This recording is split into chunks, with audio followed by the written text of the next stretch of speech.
ሁለት ሳምንት ለሚጠጋ ጊዜ በእስራኤል የጦር ጀቶች ሲናጥ የነበረው የኢራን ሰማይ ደግሞም አይረንዶምን በናቁና የመከላከያ ስርዓቶችን ጥሰው ገብተው በሚያደባዩ የኢራን ሚሳኤሎች ሲታረስ የሰነበተው የእስራኤል ምድር አሁን ፋታ ያገኘ ይመስላል። በሁለቱ የመካከለኛው ምስራቅ ጠንካራ ሀገራት ማለትም በእስራኤልና በኢራን መካከል ሲካሄድ የቆየው ጦርነት የአሜሪካው ፕሬዝዳንት ዶናልድ ትራምፕ የተኩስ አቁም ማወጃቸውን ተከትሎ ከ1300 እስከ 1500 ኪሎ ሜትር የአየር ላይ ርቀት አቋርጠው ገብተው በኢራን ሰማይ ላይ አርብበው ኢላማዎችን ይመቱ የነበሩ የእስራኤል ጀቶች በመሃል ያለውን ርቀት በደቂቃዎች ውስጥ ምሽክ አድርገው ከቴል አቪቭ እስከ ኢየሩሳሌም ከሃይፋ እስከ ኔስ ዚዮና እስራኤልን ሲደበድቡ የነበሩ ሚሳኤሎች አሁን አደብ ገዝተዋል። እስራኤል በኢራን ላይ በከፈተችው ድንገተኛ ጥቃት ተጀምሮ በዶናልድ ትራምፕ ድንገተኛ ተኩስ አቁም የተቋጨው ይኸው ጦርነት አሁንም ጥያቄዎችን ያስከተለ ሆኗል።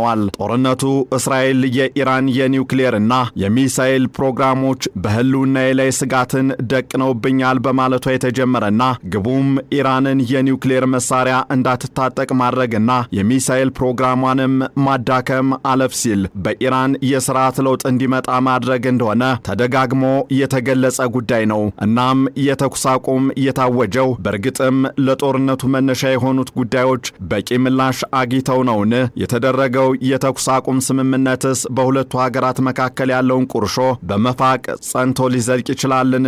የሚሉትንና ተያያዥ ጉዳዮችን በዛሬው ዓለም አቀፍ ትንታኔያችን ልንመለከት ወደናል። ታሪኩ ጋሹ ነኝ። በተያዘው የአውሮፓውያኑ ጁን 13 እስራኤል በኢራን ላይ የከፈተችው ጦርነት 12 ቀናትን የፈጀ ደም አፋሳሽ ጦርነት ሲሆን ከባድና አውዳሚ የአየር ላይ ፍልሚያም ሆኖ ሰንብቷል። ይኸው ጦርነት ኢራን የኒውክሌር መሳሪያ ለመታጠቅ የምታደርገውን ጥረት ለማስቆም እስራኤል በከፈተችው ጥቃት የተጀመረ ሲሆን ኢራንም አጸፋዊ ምላሾችን የሰጠችበት ነው። በዚህ የ12 ቀናት ጦርነትም እስራኤል ከኢራን እስላማዊ አብዮታዊ ጥበቃ ዋና አዛዥ ሆሴን ሳላሚ እስከ አብዮታዊ ጥበቃው ደህንነት ዘርፍ ኃላፊ ጀነራል ሙሐመድ ካዚሜ ድረስ አድና ገድላለች። ከአብዮታዊ ጥበቃው ዋና አመራሮች ባሻገርም እስራኤል የኢራንን መከላከያ ኃይሎች ስታፍ አዛዥና ከአያቶላህ አሊ ኻሜኔ ቀጥሎ ሁለተኛው የሀገሪቱ ከፍተኛ ባለስልጣን የሆኑትን ሜጀር ጀነራል ሙሐመድ ባግሄሪን እንዲሁም ምክትላቸው ጀነራል ግሆል አማሊ ራሺድን አለፍ ሲልም የመከላከያ ኃይሉን የደህንነት ክንፍ ምክትል አዛዥ ጀነራል ግሆል አምረዛ መሐራቢና የመከላከያ ዘመቻዎች ምክትል አዛዥ የሆኑትን ጀነራል መህዲን ራቫኒን ትንፋሽ በመንጠቅም የመከላከያውን ቁልፍ ሰዎች አስወግዳለች። ከኢራን ጋር ስትነጻጸር በ75 እጥፍ የምታንሰው እስራኤል በ12 ቀናቱ ጦርነት የእስላማዊ አብዮታዊ ጥበቃውንና የሀገሪቱን መከላከያ ከፍተኛ አመራሮችን ብቻ ሳይሆን የአየር ኃይሉንም አመራሮች ገድላለች።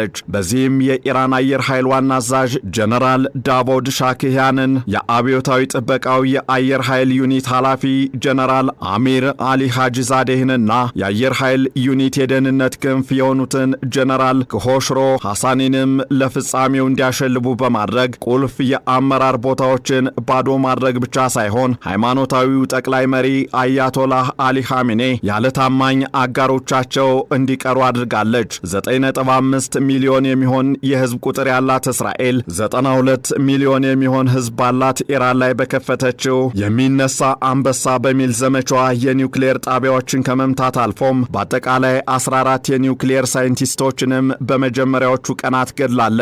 ኢራንም በበኩሏ ከሃይፐርሶኒክ እስከ ክሩዝ ሚሳኤሎች በመጠቀም የእስራኤል የአየር ስርዓቶችን ማለትም ከአይረንዶም እስከ ዛአሮ ከዴቪድ ስሊንግ እስከ ባራክ 8 ወይም እስከ ባራክ 8 ድረስ ጥሳ በመግባት የሞሳድን የማዘዣ ማዕከልን ጨምሮ በርካታ ቦታዎች ላይ ከፍተኛ ጉዳት አድርሳለች። ህንፃዎችን አውድማለች። የጠቅላይ ሚኒስትር ኔታንያሁን ቤትም ኢላማ አድርጋለች። ይህንን በመሰለው ጦርነትም እስራኤል ጥቃቷ የኢራንን የኒውክሌር መርሃ ግብር እስክታወድምና የሚሳኤል ፕሮግራሟንም እስክታዳክም አለፍ ሲልም የአያቶላዎቹ አገዛዝ እስኪወርድ ድረስ እንደሚቀጥል ስትገልጽ ቆይታለች። ሆኖም አሜሪካ በጦርነቱ ጣልቃ በመግባትና በኢራን 3 ዋና ዋና የኒውክሌር ጣቢያዎች ላይ ማለትም በናታንዝ ኢስፋሃንና ከ80 እስከ 100 ሜትር ጥልቀት ያለው የመሬት ውስጥ ማዕከል የሆነውን ፎርዶ የኒውክሌር ማዕከልን በአውዳሚው በንከር በስተር ቦምብ የቢቱ ጀቶችን ተጠቅማ ከደበደበች በኋላ የተኩስ አቁም አውጃለች። በኢራን ላይ የአየር ጥቃት እንዲፈጸም በማዘዝ ከፍተኛ ትችት የተሰነዘረባቸው ፕሬዝዳንት ዶናልድ ትራምፕ የኢራን የኒውክሌር ማዕከሎችን ደምስሰናል ሲሉ ያስታወቁ ሲሆን ከትላንት ጀምሮም የተኩስ አቁሙ ተፈጻሚ እንደሚደረግ ገልጸው ነበር። ምንም እንኳን ሀገራቱ የመጀመሪያ ሰዓታት ላይ የተኩስ አቁሙን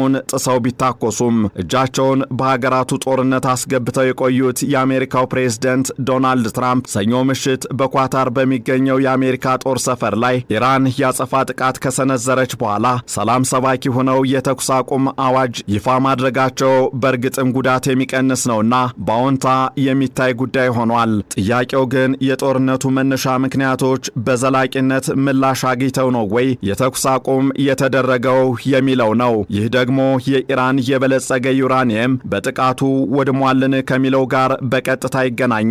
ሁለቱ ሀገራት ሰላም እንደሚፈልጉ ገልጸው የተኩስ አቁም እንደሚያደርጉ የገለጹት ትራምፕ የኢራን የኒውክሌር ጣቢያዎች ወድመዋል ብለዋል። ሆኖም ዓለም አቀፉ የአቶሚክ ኢነርጂ ኤጀንሲ መጀመሪያውኑም 880 ፓውንድ የሚመዝነውና በቀናት ወይም በጥቂት ወራት ውስጥ ወደ ኒውክሌር መሳሪያነት ሊቀየር የሚችለው የበለጸገ ዩራኒየም በአሜሪካ በተደበደቡት ማዕከላት ውስጥ ተቀምጦ እንደነበርና በጥቃቱ እንደወደመ አልተረጋገጠም ብሏል። ይህ 60 በመቶ የበለጸገ ዩራኒየም ኢራን የት እንደደበቀችው እርግጠኛ መሆን አይቻልም ሲሉ የኤጀንሲው ባለስልጣናት መግለጻቸው ለቀናት የተደረገው ጦርነት ግቡን ላያሳካ የሚችልበት እድል እንዳለ የሚያመላክት ሆኗል። በእርግጥ ፕሬዝዳንት ዶናልድ ትራምፕ ወድሟል ያሉት የኢራን የኒውክሌር ፕሮጀክት በበርካቶች ዘንድ በሐሰተኛ መረጃነት የተወሰደና ጥያቄ ያስነሳ መሆኑም ይህንኑ የሚያጠናክር ነው። በሌላ በኩል ደግሞ የኢራኑ አቶሚክ ኢነርጂ ድርጅት ፕሬዝዳንት በትላንትናው ዕለት ከአይአርአይቢ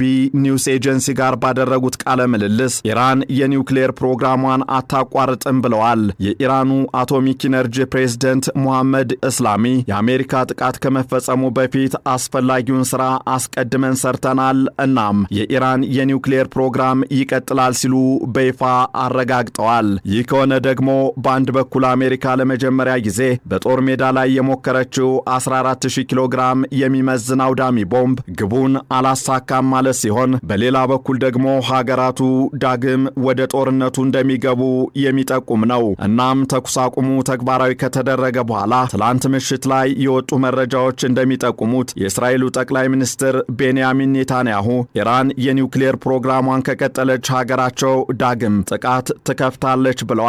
ይህ ከሆነ ደግሞ የተኩስ አቁም ስምምነቱ ዘላቂ መፍትሄ ሳያመጣ ይቀራል ማለት ነው። ሀገራቱም መልሰው ላለፉት 12 ቀናት ሲያደርጉ የቆዩትን ጦርነት ይበልጥ አጠናክረው ይቀጥሉበታል እንደማለት ነው። ይህንን ዓለም አቀፍ ትንታኔ ስናዘጋጅ ኤንቢሲ ኒውስ፣ ሲኤንኤን እንዲሁም ዥንዋን በዋቢነት ተጠቅመናል።